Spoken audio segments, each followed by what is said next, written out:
Hello दोस्तों, Aaradhya race academy के YouTube channel में आप सभी का स्वागत है। दोस्तों, राजस्थान में अधीनस्थ चयन बोर्ड द्वारा आयोजित राजस्थान सीईटी भर्ती परीक्षा 2024 के नवीनतम पाठ्यक्रम के अनुसार राजस्थान भूगोल के जो चैप्टर सिलेबस में दे रखे हैं उन सभी चैप्टरों के दोस्तों अपन टॉपिक वाइज अति महत्वपूर्ण प्रश्न है वो पढ़ते हुए चलेंगे। आज अपनी पहली नंबर की क्लास है और टॉपिक का नाम है भूगर्भिक संरचना एवं भू आकृतिक प्रदेश। दोस्तों, ये सीईटी स्नातक के सिलेबस के अनुसार है और मैं आज आपको इस टॉपिक से संबंधित अति महत्वपूर्ण प्रश्न है वो करवाने वाला हूं। ये मास्टर क्लास है, आप यहां पर सिलेबस देख सकते हैं। ये सिलेबस है राजस्थान भूगोल का सीईटी स्नातक लेवल का, जिसमें आज अपन पहला नंबर का जो पॉइंट है वो यहाँ पर अपन कवर कर रहे हैं। दोस्तों, आराध्या रेस एकेडमी के यूट्यूब चैनल को अगर आपने अभी तक सब्सक्राइब नहीं किया तो सब्सक्राइब जरूर करें, बेल आइकन को दबाएं, वीडियो को लाइक और अपने दोस्तों के पास में शेयर जरूर करें। तो चलिए दोस्तों, शुरू करते हैं आज की अपनी क्लास। देखिए, पहला प्रश्न है, राजस्थान के कितने जिले पाकिस्तान से लगते हैं? अपने को बताना है दोस्तों, राजस्थान के कितने जिले पाकिस्तान से लगते हैं। आप सभी को दोस्तों पता होना चाहिए कि पहले 4 जिले है वो राजस्थान के पाकिस्तान के साथ में सीमा बनाते थे, लेकिन जिला पुनर्गठन के बाद में दोस्तों अब टोटल 6 जिले हैं वो पाकिस्तान के साथ में सीमा बनाते हैं। कौन कौन से हैं?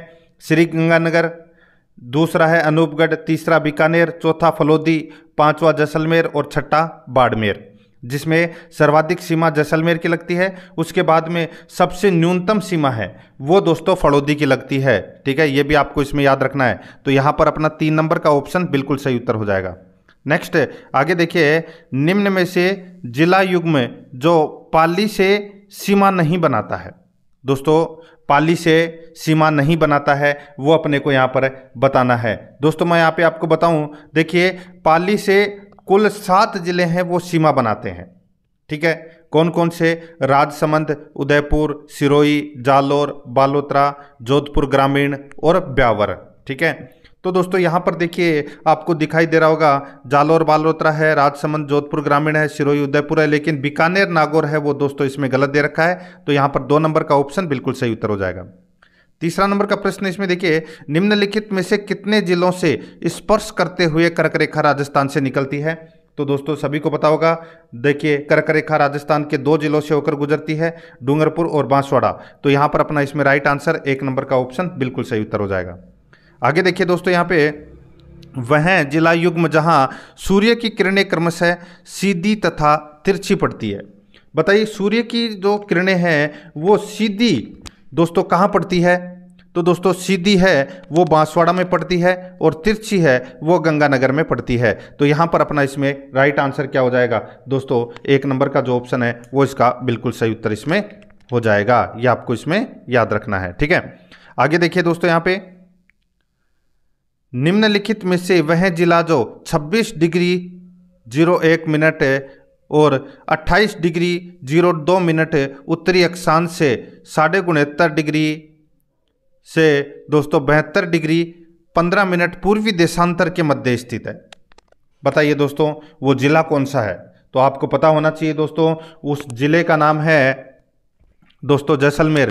तो यहाँ पर अपना इसमें राइट आंसर क्या हो जाएगा? 2 नंबर का ऑप्शन बिल्कुल सही उत्तर इसमें हो जाएगा, याद रखना। ठीक है, आगे देखिए दोस्तों, यहाँ पे 6 नंबर का प्रश्न है, निम्नलिखित में से उस जिला युग्म का चुनाव कीजिए जिनके अक्षांश लगभग समान है।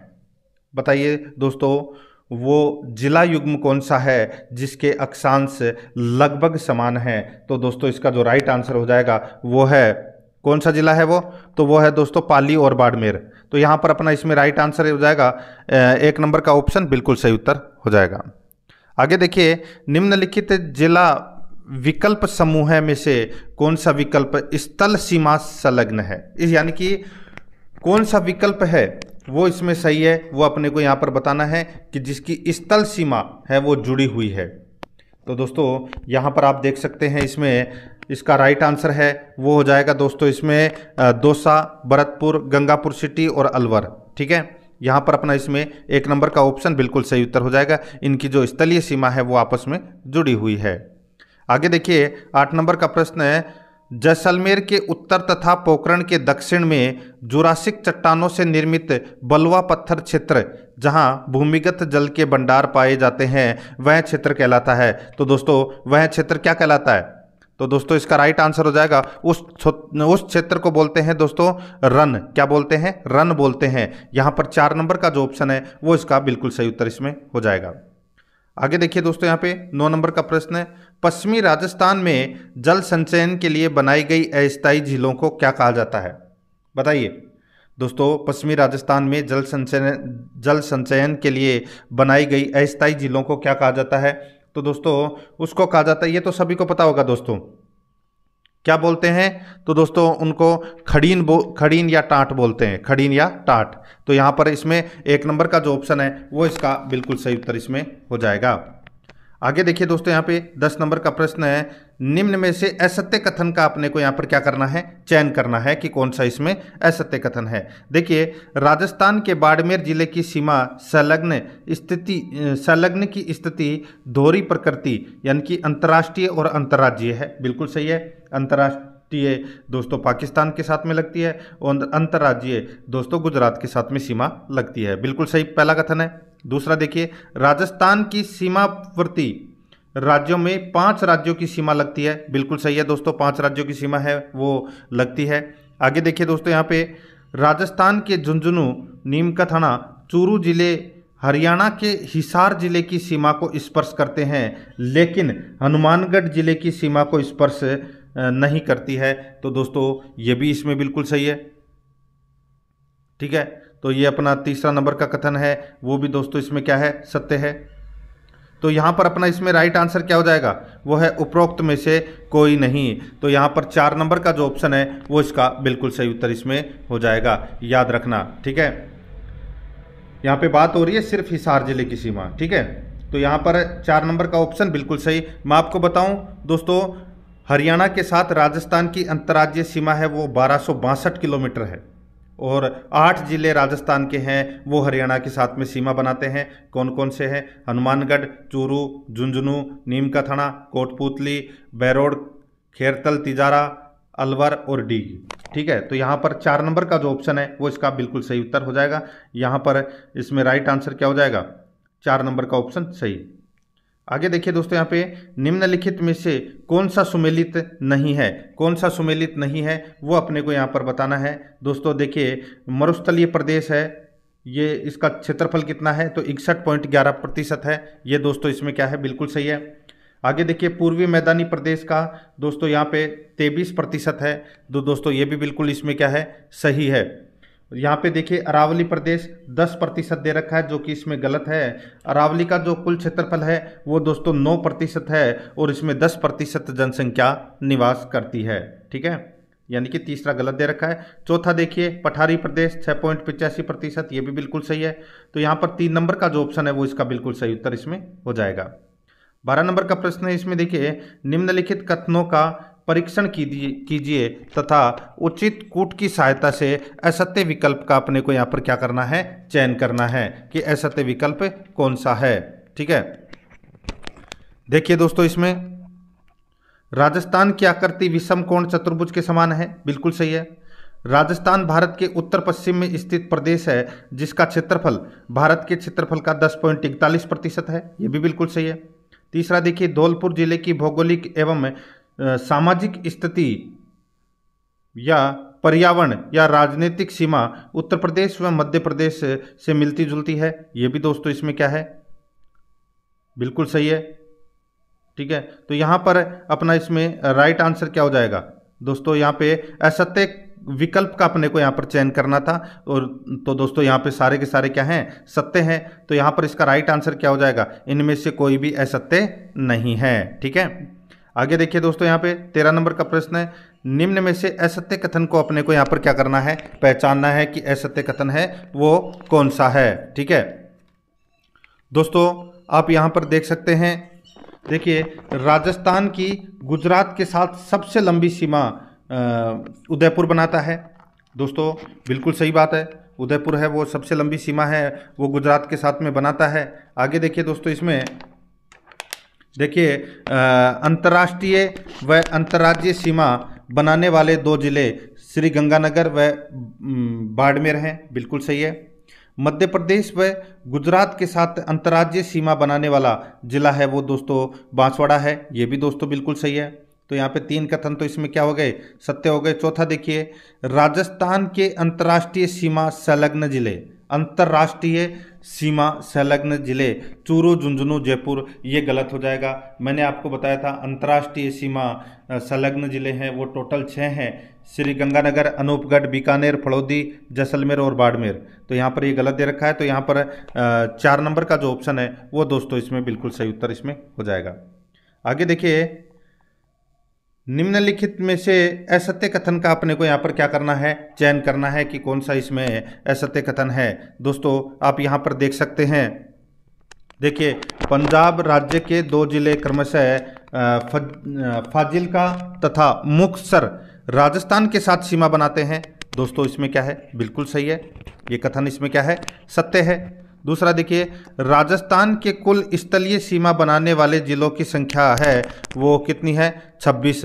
तो दोस्तों ये इसमें क्या हो जाएगा, गलत हो जाएगा। मैं आपको बताऊं दोस्तों, देखिए जो स्थलीय सीमा बनाने वाले जिलों की जो संख्या है वो दोस्तों 25 है। कितनी है, 25 है, 26 नहीं है, ठीक है। आगे देखिए दोस्तों, यहाँ पे राजस्थान की गुजरात के साथ सीमा लंबाई 1022 किलोमीटर तथा उत्तर प्रदेश से राजस्थान की सीमा की लंबाई 877 किलोमीटर है। दोस्तों ये भी बिल्कुल सही है। तो यहाँ पर कौन सा गलत था, 2 नंबर का ऑप्शन है वो अपना इसमें असत्य कथन था और यही अपना सही उत्तर हो जाएगा। आगे देखिए, निम्नलिखित में से वह जिला जो निर्माण समयावधि तथा कालक्रम में अपना 30वां स्थान रखता है, बताइए बताइए दोस्तों, निम्नलिखित में से वह जिला जो निर्माण समयावधि तथा कालक्रम में अपना 30वां स्थान रखता है। तो दोस्तों इसका राइट आंसर हो जाएगा, यानी कि 30वां जिला कौन सा बना था, तो वो बना था दोस्तों राजसमंद। कौन सा बना था, राजसमंद। कब बना था, तो दोस्तों 10 अप्रैल 1991 को बना था, ठीक है। तो यहाँ पर अपना 3 नंबर ऑप्शन बिल्कुल सही। आगे देखिए, निम्नलिखित में से वह जिला युग्म जो सीमावर्ती मध्य प्रदेश से सीमा नहीं बनाते हैं, बताइए वह जिला युग्म कौन सा है जो मध्य प्रदेश के साथ में सीमा नहीं बनाते हैं। तो दोस्तों इसका राइट आंसर हो जाएगा दोस्तों, यहाँ पर देखिए भरतपुर व धौलपुर, भरतपुर व धौलपुर ये दोस्तों सीमा है वो नहीं बनाते हैं। आप सभी को पता होना चाहिए दोस्तों, मध्य प्रदेश से 10 जिले है वो टच होते हैं, धौलपुर, करौली, सवाई माधोपुर, बारा, कोटा, भीलवाड़ा, झालावाड़, चित्तौड़गढ़, प्रतापगढ़ और बांसवाड़ा, ठीक है। तो दोस्तों यहाँ पर देखिए भरतपुर है वो इसमें गलत दे रखा है, तो यहाँ पर इसमें राइट आंसर क्या हो जाएगा, 1 नंबर का जो ऑप्शन है वो इसका बिल्कुल सही। आगे देखिए दोस्तों, यहाँ पे निम्नलिखित जिलों में से किस जिले का प्राचीन नाम शिवकूप तथा या किरातकूप था, बताइए किसका नाम है वो शिवकूप तथा किरातकूप था। तो दोस्तों इसका जो राइट आंसर हो जाएगा वो है इसमें बाड़मेर का नाम है वो दोस्तों प्राचीन नाम है वो शिवकूप या किरातकूप था, ठीक है। तो यहाँ पर 2 नंबर का ऑप्शन बिल्कुल सही। नेक्स्ट आगे देखिए, राजस्थान की आकृति विषम कोणीय चतुर्भुजाकार है, उक्त कथन पहली बार निम्नलिखित में से किस विद्वान ने बताया था। तो दोस्तों पहली बार किस विद्वान ने बताया था, तो इसका राइट आंसर हो जाएगा वो है दोस्तों, ये बताया था T.H. हेंडले ने बताया था, ठीक है। तो यहाँ पर 3 नंबर ऑप्शन बिल्कुल सही। आगे देखिए, राजस्थान को भौतिक प्रदेशों में बांटने का सर्वप्रथम प्रयास किसके द्वारा किया गया था, तो दोस्तों ये किया गया था V.C. मिश्रा के द्वारा किया गया था, ठीक है। यहाँ पर 1 नंबर का ऑप्शन बिल्कुल सही।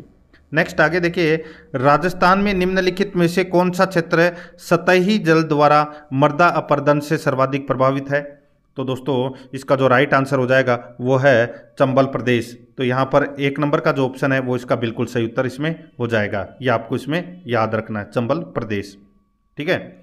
दोस्तों वीडियो को ज़्यादा से ज़्यादा है वो अपने मित्रों के पास में शेयर करना है और बहुत ही महत्वपूर्ण ये प्रश्न है। देखिए 21 नंबर का प्रश्न है, थार मरुस्थल के संदर्भ में निम्न में से कौन सा सुमेलित नहीं है। तो कौन सा इसमें सुमेलित नहीं है वो अपने को दोस्तों यहाँ पर क्या करना है, बताना है। दोस्तों देखिए, थार मरुस्थल का कुल क्षेत्रफल 2,38,254 वर्ग किलोमीटर है, बिल्कुल सही है। राजस्थान में थार मरुस्थल का क्षेत्रफल 1,75,000 वर्ग किलोमीटर है, ये भी दोस्तों बिल्कुल सही है। थार मरुस्थल का राजस्थान में प्रतिशत क्षेत्रफल 61.11% है, ये भी दोस्तों इसमें बिल्कुल सही है। चौथा देखिए, राजस्थान के क्षेत्रफल का थार मरुस्थल 52% है, दोस्तों ये इसमें क्या दे रखा है, गलत दे रखा है। ठीक है दोस्तों, देखिए लगभग 61.11% है, ऊपर दे रखा है, लेकिन यहाँ पर दोस्तों इसमें ये गलत हो जाएगा। 4 नंबर का ऑप्शन इसका बिल्कुल सही उत्तर हो जाएगा। आगे देखिए 22 नंबर का प्रश्न है, निम्नलिखित में से कौन सी समवर्षा रेखा राजस्थान को 2 समान भागों में बांटती है। राजस्थान को रेगिस्तान को 2 समान भागों में बांटती है, वो रेखा कौन सी है। तो दोस्तों आप सभी को पता होना चाहिए। देखिए रेगिस्तान को तो बांटती है 25 सेंटीमीटर समवर्षा रेखा। ठीक है, तो यहां पर तो अपना इसमें क्या हो जाएगा, 1 नंबर का ऑप्शन बिल्कुल सही। और अगर मैं राजस्थान की यहां पर बात करूं तो दोस्तों राजस्थान को 2 भागों में है, वो 50 सेंटीमीटर समवर्षा रेखा है, वो बांटती है। तो यहां पर 1 नंबर ऑप्शन बिल्कुल सही। आगे देखिए, रेगिस्तान क्षेत्र में वायु अपर्दन से निर्मित खारे पानी की अस्थायी झीलों को क्या कहा जाता है।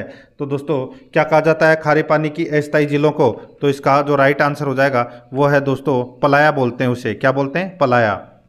4 नंबर ऑप्शन सही। नेक्स्ट आगे देखिए, निम्नलिखित को सुमेलित कीजिए। दोस्तों निम्नलिखित को अपने को यहाँ पर क्या करना है, सुमेलित करना है। अब दोस्तों यहाँ पे आप देख सकते हैं, देखिए सूची फर्स्ट और सूची सेकंड दे रखा है। एक तरफ नाम दे रखा है, ठीक है, दूसरी तरफ उनसे संबंधित चीजें दे रखी है, अपने को बताना है कि वो कौन सा है। देखिए इर्ग किसको बोलते हैं दोस्तों, इर्ग बोलते हैं शुद्ध रेगिस्तानी मरुस्थल को बोलते हैं इर्ग। हम्मादा किसको बोलते हैं दोस्तों, हम्मादा है वो बोलते हैं चट्टानी मरुस्थल या बालू का मुक्त प्रदेश को बोलते हैं हम्मादा। रेग किसको बोलते हैं, तो दोस्तों रेग है ये मिश्रित मरुस्थल को बोलते हैं। तो यहाँ पर अपना इसमें राइट आंसर क्या हो जाएगा, 2, 3, 1, 2, 3, 1। तो यहाँ पर अपना इसमें राइट आंसर 1 नंबर का ऑप्शन है, वो इसका बिल्कुल सही उत्तर हो जाएगा। आगे देखिए 25 नंबर का प्रश्न है, राजस्थान के मरुस्थलीय क्षेत्र में रेत पर बनी अर्धचंद्राकार आकृतियों को क्या कहा जाता है। रेत पर बनी अर्धचंद्राकार आकृतियों को क्या कहा जाता है, तो दोस्तों इसका जो राइट आंसर हो जाएगा वो है, उसको बोलते हैं दोस्तों बरखान। क्या बोलते हैं, बरखान बोलते हैं। तो यहाँ पर 3 नंबर ऑप्शन बिल्कुल सही, बरखान। आगे देखिए, नीचे दिए गए कूटों का उपयोग करके अपने को सही सुमेलित है वो करना है। ठीक है दोस्तों, सूची फर्स्ट और सूची सेकंड है वो आपके सामने यहाँ पर दे रखी है। ठीक है, अब दोस्तों यहाँ पर आप देख सकते हैं, देखिए वायु की दिशा के समानांतर बनने वाले बालू का स्तूप को क्या बोलते हैं, बताइए दोस्तों। वायु की दिशा के समानांतर बनने वाले बालू का स्तूप को क्या बोलते हैं, तो दोस्तों उसको बोलते हैं अनुदैर्घ्य। क्या बोलते हैं, अनुदैर्घ्य बोलते हैं दोस्तों। ठीक है, याद रखना, क्या बोलते हैं, अनुदैर्घ्य। और वायु की दिशा के विपरीत बनने वाले बालू का स्तूप को क्या बोलते हैं, उसको बोलते हैं दोस्तों सीफ। क्या बोलते हैं, सीफ बोलते हैं। और वायु की दिशा के समकोण पर बनने वाले बालू का स्तूप है वो क्या कहलाते हैं या क्या बोलते हैं, तो दोस्तों उसको बोलते हैं अनुप्रस्थ। क्या बोलते हैं, अनुप्रस्थ बोलते हैं। ठीक है, और झाड़ियों के पीछे बने बालू का स्तूप है उसको बोलते हैं दोस्तों नेबखा। क्या बोलते हैं, नेबखा। तो यहां पर अपना इसमें राइट आंसर क्या हो जाएगा, 3, 1, 4, 2, 3, 1, 4, 2 अपना इसमें सही उत्तर हो जाएगा, यानी कि बी नंबर का ऑप्शन है वो इसका बिल्कुल सही हो जाएगा। आगे देखिए 27 नंबर का प्रश्न है, इसमें देखिए निम्नलिखित में से कौन सा सही सुमेलित नहीं है। कौन सा इसमें सही सुमेलित नहीं है वो अपने को यहाँ पर बताना है। दोस्तों आप यहाँ पर देख सकते हैं, देखिए सब्रकापीस बालू का स्तूप मुख्यतः बीकानेर जिले में पाए जाते हैं। सब्रकापीस बालू का स्तूप मुख्यतः बीकानेर जिले में है वो पाए जाते हैं, ये गलत हो जाएगा दोस्तों। ये मुख्यतः जैसलमेर, जोधपुर और बाड़मेर जिलों में पाए जाते हैं।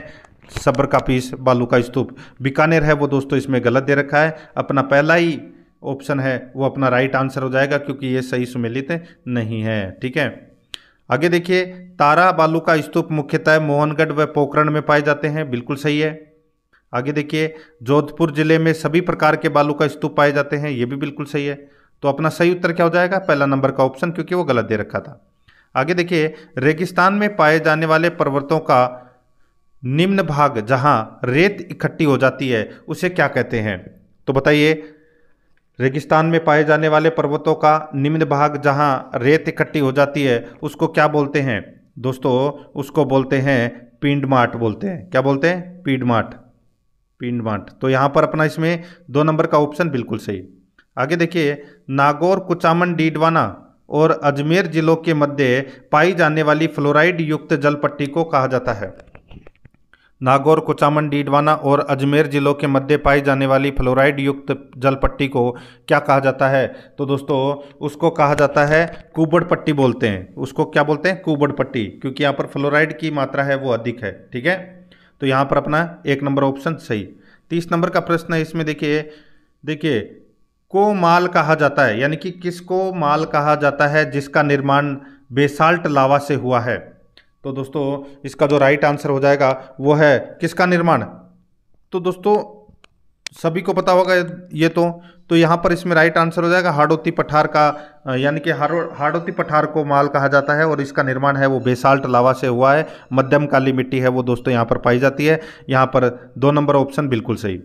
आगे देखिए, निम्नलिखित में से कौन से जिलों का समूह है माल प्रदेश में सम्मिलित नहीं किया जाता?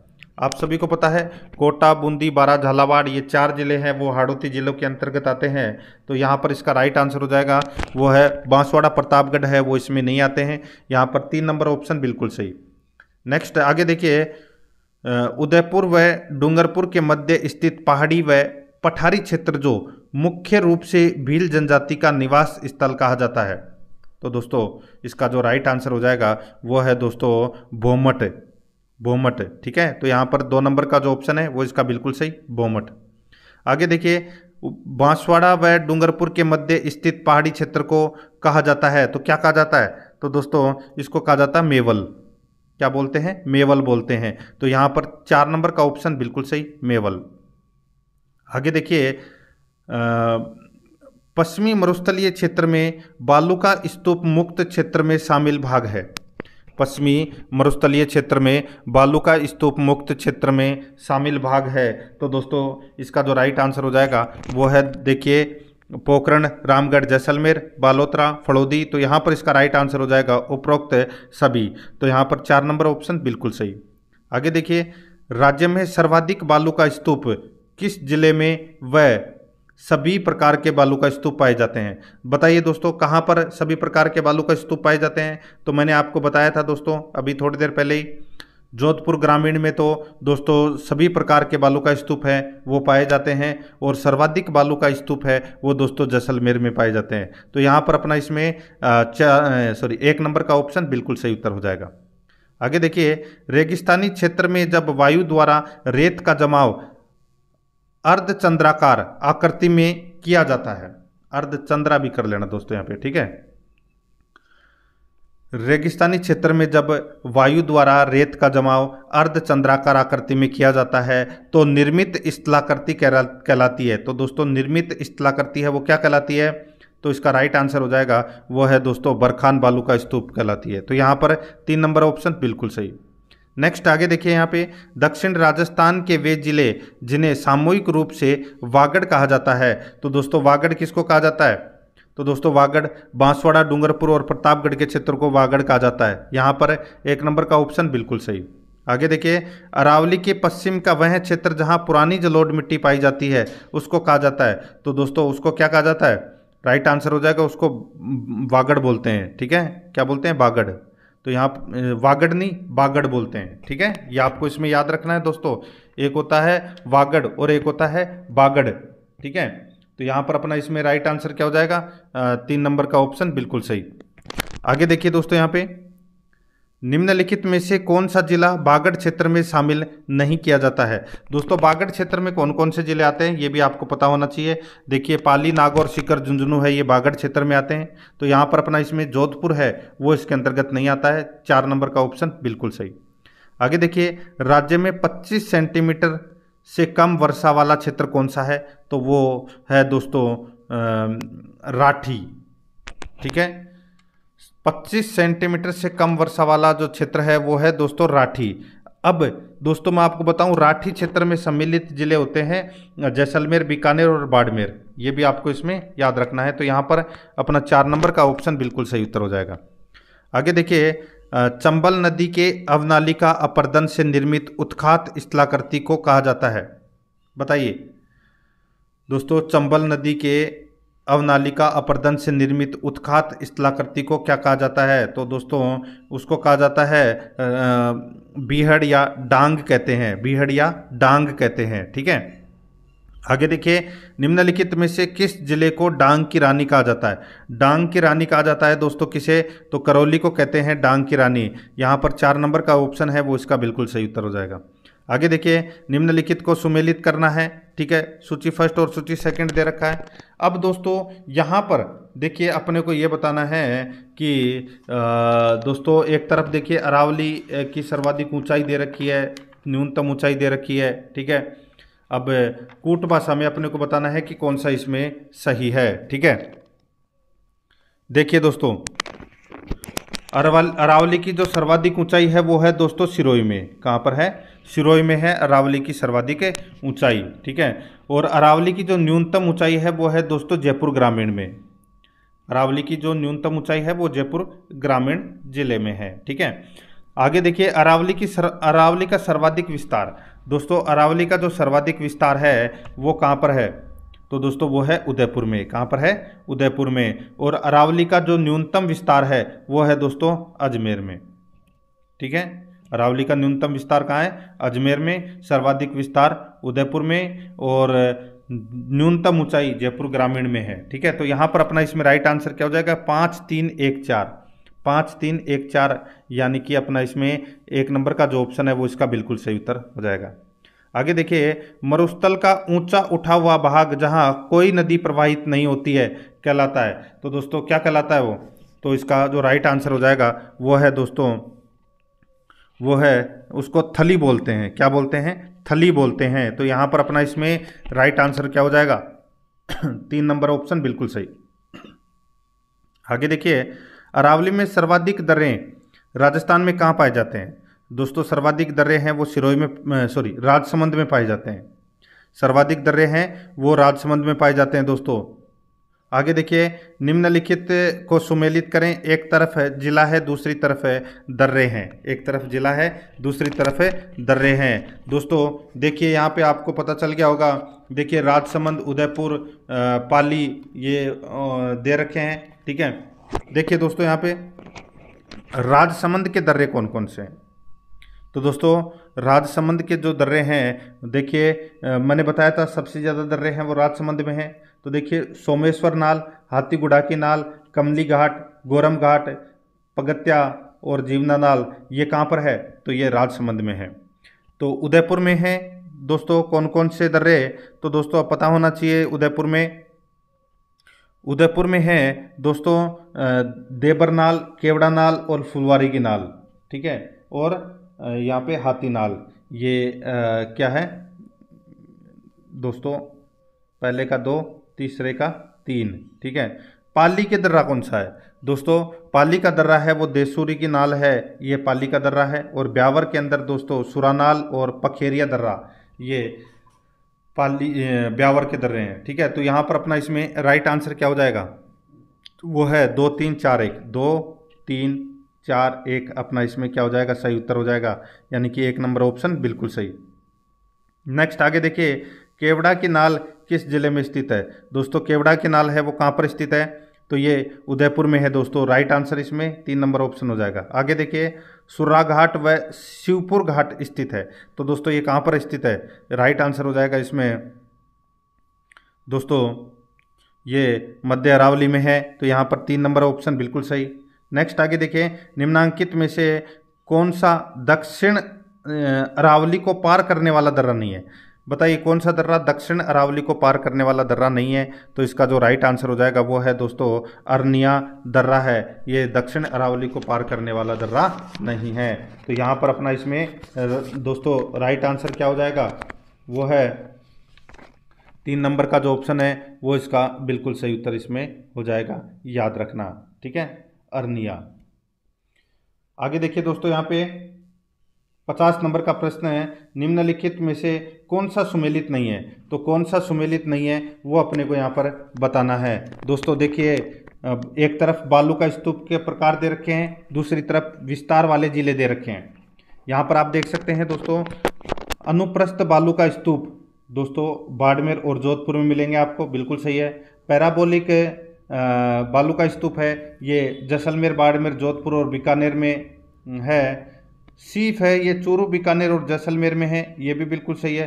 चौथा देखिए, इसमें तारा बालू का स्तूप जोधपुर, बाड़मेर, बीकानेर, ये दोस्तों इसमें गलत दे रखा है। दोस्तों तारा बालू का स्तूप का जो विस्तार है वो मुख्यतः दोस्तों जैसलमेर में सर्वाधिक और सूरतगढ़, गंगानगर और बीकानेर जिलों में है वो पाया जाता है। ठीक है, तो यहाँ पर है अपना इसमें 4 नंबर का ऑप्शन है वो इसका बिल्कुल सही उत्तर हो जाएगा। बीकानेर तो मान लेते हैं सही है, लेकिन जोधपुर और बाड़मेर है वो दोस्तों इसमें गलत दे रखे हैं। यहाँ पर 4 नंबर का ऑप्शन बिल्कुल सही उत्तर हो जाएगा।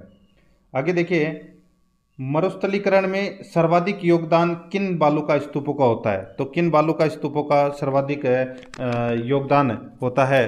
तो दोस्तों इसका जो राइट आंसर हो जाएगा वो है इसमें बरखान बालू का स्तूपों का। तो यहाँ पर 3 नंबर का जो ऑप्शन है वो इसका बिल्कुल सही उत्तर इसमें हो जाएगा। आगे देखिए, राजस्थान में अरावली की दिशा है। तो दोस्तों राजस्थान में अरावली की दिशा है वो कौन सी है। तो वो है दक्षिण पश्चिम से उत्तर पूर्व। यहाँ पर 2 नंबर ऑप्शन बिल्कुल सही। नेक्स्ट आगे देखिए, निम्नलिखित को सुमेलित करो। निम्नलिखित को सुमेलित करो। दोस्तों एक तरफ अरावली का भाग दे रखा है, दूसरी तरफ सर्वोच्च चोटी दे रखी है। दोस्तों यहाँ पे आप देख सकते हैं, देखिए उत्तरी अरावली, दोस्तों उत्तरी अरावली की जो सर्वोच्च चोटी है वो कौन सी है। तो दोस्तों उत्तरी अरावली की जो सर्वोच्च चोटी है वो है रघुनाथगढ़। ठीक है, जो सीकर में है, जिसकी ऊंचाई 1055 मीटर है। मध्य अरावली की जो सर्वोच्च चोटी है वो है टोडगेढ़, जिसकी ऊंचाई 934 मीटर है और ये अजमेर में है। दक्षिण अरावली की सबसे ऊंची चोटी है वो है गुरु शिखर, जिसकी ऊंचाई 1722 मीटर है और ये सिरोही में है। ठीक है, तो यहाँ पर अपना इसमें राइट आंसर हो जाएगा 213। 213 कौन से ऑप्शन में है। तो यहाँ पे आप देख सकते हैं दूसरा नंबर के ऑप्शन में है और ये अपना सही उत्तर हो जाएगा। आगे देखिए, निम्नलिखित को सुमेलित करें। एक तरफ पर्वत चोटी है, दूसरी तरफ ऊंचाई मीटर में है। ठीक है, तो दोस्तों देखिए यहाँ पर आप देख सकते हैं शेर। दोस्तों शेर की ऊंचाई है वो कितनी है। दोस्तों शेर की ऊंचाई है वो दोस्तों 1597 मीटर है। कितनी है, 1597 मीटर। देलवाड़ा की जो ऊंचाई है वो दोस्तों कितनी है। तो दोस्तों देलवाड़ा की जो ऊंचाई है वो है दोस्तों 1442 मीटर। देलवाड़ा की ऊंचाई कितनी है, 1442 मीटर। जरगा की ऊंचाई दोस्तों 1431 मीटर है और अचलगढ़ की ऊंचाई 1380 मीटर है। तो यहाँ पर अपना इसमें राइट आंसर क्या हो जाएगा, 4321। 4321 यानी कि अपना इसमें 2 नंबर का जो ऑप्शन है वो इसका बिल्कुल सही उत्तर हो जाएगा। आगे देखिए, बनास बेसिन में स्थित टीलेनुमा उच्च भूभाग कहलाता है। टीलेनुमा उच्च भूभाग कहलाता है, तो वो क्या कहलाता है। तो दोस्तों इसका जो राइट आंसर हो जाएगा वो है पीडमांट मैदान कहलाता है। तो यहाँ पर अपना इसमें 4 नंबर का ऑप्शन बिल्कुल सही। आगे देखिए, राजस्थान की प्री कैम्ब्रियन चट्टानों का आधारभूत वर्णन निम्न में से किसने किया। तो दोस्तों ये वर्णन किया था A.M. हेरोन ने। तो यहाँ पर अपना इसमें 1 नंबर ऑप्शन बिल्कुल सही। आगे देखिए, निम्नलिखित को सुमेलित करना है। अपने को बताना है कि कौन सा पठारी प्रदेश या कौन सा मरुस्थल या अरावली पर्वतमाला है, ये कौन से युग से संबंधित हैं। ठीक है, तो यहाँ पर देखिए दोस्तों अरावली पर्वतमाला, दोस्तों अरावली पर्वतमाला है ये प्री कैम्ब्रियन युग की है, बिल्कुल सही है। दक्षिणी पूर्वी पठारी प्रदेश है ये क्रिटेशियस युग की है, बिल्कुल सही है। पूर्वी मैदानी प्रदेश है ये दोस्तों प्लिस्टोसीन प्रारंभिक युग की है, बिल्कुल सही है। थार का मरुस्थल है ये दोस्तों प्लिस्टोसीन उत्तर युग की है। तो यहाँ पर अपना इसमें राइट आंसर क्या हो जाएगा, ये सारे के सारे हैं वो दोस्तों इसमें क्या है, सही सुमेलित हैं। तो यहाँ पर अपना इसमें राइट आंसर 1 नंबर का ऑप्शन हो जाएगा। आगे देखिए, यहाँ पे राज्य में स्थित पहाड़ियों का ऊंचाई के अनुसार अवरोही क्रम होगा। राज्यों में स्थित पहाड़ियों की का ऊंचाई के अनुसार अवरोही क्रम होगा। तो दोस्तों इसका जो राइट आंसर हो जाएगा वो है गुरु शिखर, शेर, जरगा, अचलगढ़, कुंभलगढ़ और रघुनाथगढ़। तो यहाँ पर अपना इसमें 1 नंबर का ऑप्शन बिल्कुल सही उत्तर हो जाएगा। ये क्रम बिल्कुल सही है। आगे देखिए, सूची फर्स्ट और सूची सेकंड को सम्मिलित करना है। सूची फर्स्ट में जिले हैं और सूची सेकंड में पर्वत है। ठीक है, बताइए जालोर में कौन सा पर्वत है? तो दोस्तों बताइए। तो दोस्तों यहाँ पर देखिए, अलवर में है भानगढ़, सीकर में है रघुनाथगढ़ और जयपुर में बरवाड़ा और जालोर में झारोला। ठीक है, तो दोस्तों यहाँ पे इसका जो सही उत्तर है वो हो जाएगा दोस्तों 2, 1, 4, 3। 2, 1, 4, 3 अपना इसमें सही उत्तर हो जाएगा। ठीक है, 2, 1, 4, 3। तो यहाँ पे 1 नंबर का ऑप्शन बिल्कुल सही। आगे देखिए, राजस्थान के पश्चिमी मरु प्रदेश का अंग नहीं है। पश्चिमी मरु प्रदेश का अंग है वो कौन सा नहीं है? तो दोस्तों इसका राइट आंसर हो जाएगा वो है विंध्यन कगार भूमि।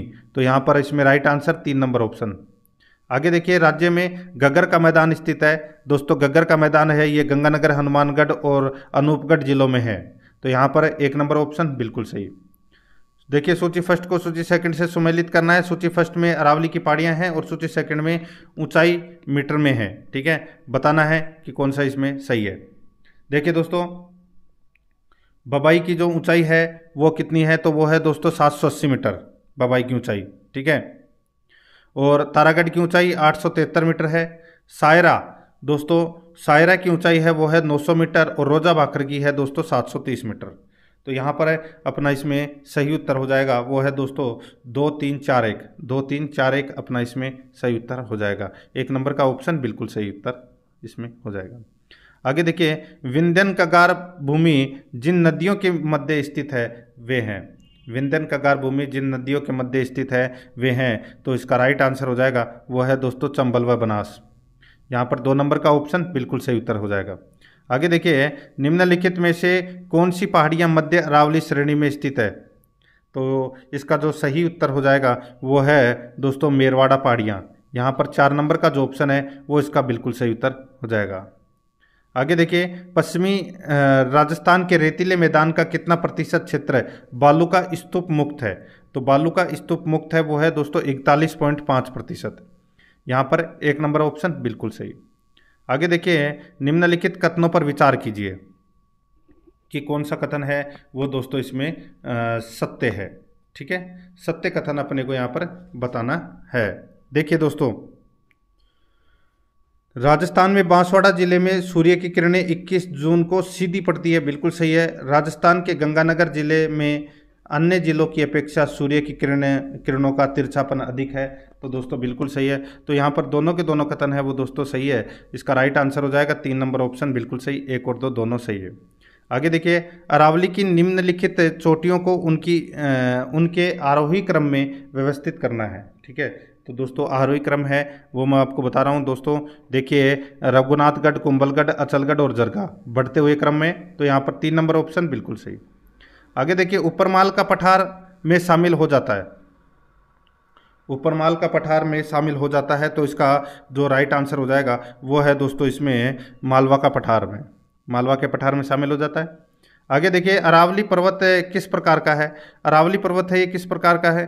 तो इसका जो राइट आंसर हो जाएगा वो है अवशिष्ट पर्वतमाला है ये। आगे देखिए, जयसमंद झील के पूर्व में कौन सा पठार स्थित है? तो दोस्तों वो है लसाड़िया का पठार स्थित है। 3 नंबर ऑप्शन बिल्कुल सही। आगे देखिए, पश्चिमी मरुस्थल का क्षेत्रफल है लगभग कितना? तो दोस्तों वो है लगभग 1,75,000 वर्ग किलोमीटर है। 3 नंबर ऑप्शन सही। आगे देखिए, निम्नलिखित में से कौन सा बेसिन पूर्वी बेसिन का भाग नहीं है? पूर्वी बेसिन का भाग नहीं है तो वो है दोस्तों लूनी बेसिन है, ये पूर्वी बेसिन का भाग नहीं है। ठीक है, बाकी तीनों है। आगे देखिए, निम्न में से बालू का स्तूपों का प्रकार नहीं है। बालू का स्तूपों का प्रकार कौन सा नहीं है? तो दोस्तों देखिए, पैराबोलिक है, बरखान है, रेखीय है, लेकिन इंसेलबर्ग नहीं है। तो यहाँ पर 4 नंबर ऑप्शन बिल्कुल सही। आगे देखिए, जालोर सिवाना की पहाड़ियाँ निर्मित है। जालोर सिवाना की पहाड़ियाँ निर्मित है। तो दोस्तों इसका जो राइट आंसर हो जाएगा वो है जालोर ग्रेनाइट तथा रायोलाइट से निर्मित है ये। तो यहाँ पर 3 नंबर ऑप्शन बिल्कुल सही। आगे देखिए, जालोर में ग्रेनाइट से निर्मित पहाड़ियाँ होती है, तो ग्रेनाइट से निर्मित पहाड़ियाँ होती है तो इसका राइट आंसर हो जाएगा गुंबदाकार। यहाँ पर 1 नंबर ऑप्शन बिल्कुल सही, गुंबदाकार। आगे देखिए, राजस्थान में वृत्त सीमांत भ्रंश फैला है किसके सहारे? तो दोस्तों ये फैला है किसके सहारे? तो ये बूंदी सवाई माधोपुर की पहाड़ियों के सहारे। तो यहाँ पर अपना इसमें 1 नंबर का ऑप्शन बिल्कुल सही उत्तर हो जाएगा। आगे देखिए दोस्तों, यहाँ पे तोरावाटी की पहाड़ियाँ किस क्षेत्र में विस्तृत है? तोरावाटी की पहाड़ियाँ किस क्षेत्र में विस्तृत हैं? तो यहाँ पर अपना इसमें राइट आंसर हो जाएगा शेखावाटी में। यहाँ पर 1 नंबर का ऑप्शन बिल्कुल सही, शेखावाटी में। आगे देखिए, मारवाड़ के मैदान को मेवाड़ के उच्च पठार से अलग करने वाली पहाड़ियों को कहा जाता है। मारवाड़ के मैदान को मेवाड़ के उच्च पठार से अलग करने वाली पहाड़ियों को कहा जाता है, क्या कहा जाता है? तो दोस्तों इसको मेरवाड़ा की पहाड़ियाँ कहा जाता है। 2 नंबर ऑप्शन बिल्कुल सही। आगे देखिए, बूंदी की अरावली श्रेणियों को कहा जाता है। बूंदी की अरावली श्रेणियों को क्या कहा जाता है? तो दोस्तों इसको कहा जाता है आडावाला पर्वत। क्या कहा जाता है? आडावाला पर्वत। 1 नंबर का ऑप्शन बिल्कुल सही। आगे देखिए, निम्नलिखित में से किस जिले में हाड़ौती पठार का विस्तार नहीं है? हाड़ौती के पठार का विस्तार है वो कहाँ नहीं है? तो दोस्तों सभी को पता हो गया, सवाई माधोपुर में नहीं है। तो यहाँ पर 4 नंबर का ऑप्शन बिल्कुल सही। नेक्स्ट आगे देखिए, राजस्थान के पूर्वी एवं पश्चिमी छोर के स्थानीय समय में कितना अंतर पाया जाता है? तो दोस्तों कितना अंतर पाया जाता है? तो दोस्तों लगभग 35 मिनट और 8 सेकंड का अंतर पाया जाता है। 3 नंबर ऑप्शन बिल्कुल सही। आगे देखिए, प्रदेश में देशांतरीय विस्तार कितना है? तो दोस्तों प्रदेश में देशांतरीय विस्तार है वो 8 डिग्री 47 मिनट है। तो यहाँ पर 2 नंबर का ऑप्शन बिल्कुल सही उत्तर हो जाएगा। आगे देखिए, राजस्थान में भारत पाक की सीमा पर स्थित सबसे निकटवर्ती जिला मुख्यालय कौन सा है? तो वो है दोस्तों अनूपगढ़। यहाँ पर 4 नंबर का ऑप्शन बिल्कुल सही, अनूपगढ़। आगे देखिए, राज्य का सबसे ऊंचा पर्वत शिखर गुरु शिखर 1722 मीटर किस जिले में स्थित है? गुरु शिखर कहाँ पर है? तो सिरोही में है। 3 नंबर ऑप्शन बिल्कुल सही। राजस्थान के किस जिले में जरगा पर्वत है? जरगा पर्वत दोस्तों उदयपुर में है। 2 नंबर ऑप्शन बिल्कुल सही। ठीक है, आगे देखिए, 86 नंबर का प्रश्न है, मध्य अरावली क्षेत्र की सबसे ऊंची चोटी कौन सी है? तो वो है तारागढ़ अजमेर। 3 नंबर ऑप्शन बिल्कुल सही। आगे देखिए, राजस्थान में खेड़ ब्रह्मा गुजरात सीमा से खेतड़ी तक अरावली पर्वतमाला की लंबाई कितनी है? तो दोस्तों वो लंबाई है 550 किलोमीटर। 2 नंबर ऑप्शन बिल्कुल सही। आगे देखिए, अरावली पर्वतमाला दक्षिण पश्चिम में राजस्थान के किस जिले से प्रारंभ होकर उत्तर पूर्व जाती है? तो इसका जो राइट आंसर हो जाएगा वो है दोस्तों सिरोही। ठीक है, सिरोही जिले से प्रारंभ होकर उत्तर पूर्व की ओर जाती है। 4 नंबर का ऑप्शन बिल्कुल सही। आगे देखिए, उपरमाल नामक पठारी प्रदेश में निम्नलिखित में से जो जिला शामिल नहीं है वह है। उपरमाल नामक पठारी प्रदेश में कौन सा जिला शामिल नहीं है? तो दोस्तों इसमें भीलवाड़ा है, कोटा है, चित्तौड़गढ़ है, लेकिन अजमेर पाली नहीं है। 4 नंबर ऑप्शन बिल्कुल सही। आगे देखिए, अरावली पर्वत श्रृंखला के प्रमुख दर्रे हैं। तो दोस्तों वो है देसूरी व हाथी दर्रे हैं, ये अरावली पर्वतमाला के प्रमुख दर्रे हैं। आगे देखिए, राज्य में अंतर्वर्ती जिलों की संख्या जो न तो अंतर्राज्यीय सीमा व न ही अंतर्राष्ट्रीय सीमा पर स्थित हैं। तो दोस्तों इसका जो राइट आंसर हो जाएगा वो है 21 जिले हैं। ठीक है, तो यहाँ पर अपना इसमें 2 नंबर का जो ऑप्शन है वो इसका बिल्कुल सही उत्तर हो जाएगा। याद रखना, अच्छा प्रश्न है ये। ठीक है, एक एक प्रश्न है वो दोस्तों इसमें महत्वपूर्ण है। तो इसका राइट आंसर 2 नंबर ऑप्शन। आगे देखिए, राजस्थान की कुल स्थलीय सीमा 5920 किलोमीटर है, जिसमें से अंतर्राष्ट्रीय सीमा की लंबाई है। तो अंतर्राष्ट्रीय सीमा की जो लंबाई है वो दोस्तों कितनी है? तो वो है 1070 किलोमीटर। तो यहाँ पर इसमें 1 नंबर का जो ऑप्शन है वो इसका बिल्कुल सही उत्तर हो जाएगा। आगे देखिए, राजस्थान की अंतर्राज्यीय सीमा की कुल लंबाई 4850 किलोमीटर है। यह किन राज्यों के साथ क्रमशः सर्वाधिक व न्यूनतम है?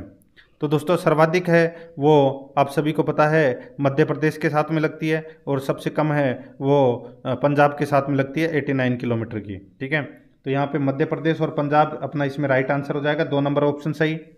नेक्स्ट आगे देखिए, राजस्थान के किन जिलों के क्षेत्रफल को सम्मिलित रूप से वागड़ कहा जाता है?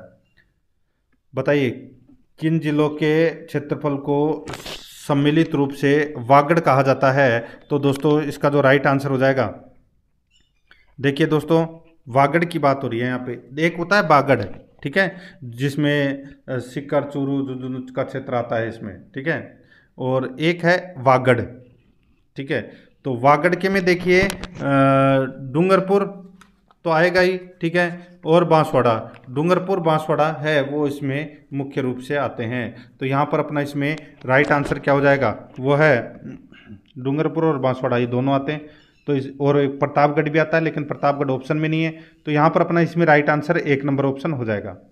आगे देखिए, निम्नलिखित में से कौन सा जिला सबसे सुदूर पूर्व में स्थित है। तो दोस्तों इसका जो राइट आंसर हो जाएगा वो है दोस्तों धौलपुर। तो यहाँ पर अपना 3 नंबर ऑप्शन सही। आगे देखिए, राजस्थान के किस भाग में जनसंख्या घनत्व सर्वाधिक है। तो जनसंख्या घनत्व तो सर्वाधिक दोस्तों आप सभी को पता है कि पूर्वी मैदानी भाग में है, ठीक है। तो यहाँ पर 1 नंबर का जो ऑप्शन है वो इसका बिल्कुल सही उत्तर इसमें हो जाएगा। आगे देखिए दोस्तों, यहाँ पे उदयपुर के उत्तर पश्चिम के कुंभलगढ़ और गोगुंदा के मध्य स्थित पठार को क्या कहा जाता है। तो दोस्तों उस पठार को क्या कहा जाता है, उसको कहा जाता है दोस्तों बोराट का पठार कहा जाता है। 1 नंबर का ऑप्शन बिल्कुल सही। नेक्स्ट आगे देखिए, राजस्थान के बारे में निम्नलिखित में से कौन सा एक कथन असत्य है। तो कौन सा एक कथन असत्य है। तो यहाँ पर देखिए, उत्तर दक्षिण की अपेक्षा पूर्व पश्चिम विस्तार अधिक है, बिल्कुल सही है। इसकी स्थलीय सीमा 6000 किलोमीटर से कम है, बिल्कुल सही है। राजस्थान का अक्षांशीय विस्तार अंतर 60 डिग्री से कम है, बिल्कुल सही है, यानी कि 7 से कम है। आगे देखिए, सर्दियों में इसके अक्षांशीय विस्तार में आंशिक 2 से 3 की वृद्धि होती है, गलत हो जाएगा। तो यहाँ पर 4 नंबर का ऑप्शन बिल्कुल सही। आगे देखिए, उदयपुर के चारों ओर तस्तरी नुमा आकृति वाली पहाड़ियों की मेखला को स्थानीय भाषा में क्या कहा जाता है। तो दोस्तों उसको बोलते हैं गिरवा बोलते हैं। तो यहाँ पर 2 नंबर ऑप्शन बिल्कुल सही। आगे देखिए, यदि कलकत्ता में जो 83 डिग्री पूर्वी देशांतर पर स्थित है, सूर्योदय का समय सुबह के 6 बजे है, तो अजमेर में जो 74 डिग्री पूर्वी देशांतर पर स्थित है, सूर्योदय का समय होगा। तो दोस्तों 1 डिग्री बराबर 1 देशांतर बराबर क्या होता है, 4 मिनट, ठीक है। 1 देशांतर बराबर 4 मिनट, ठीक है।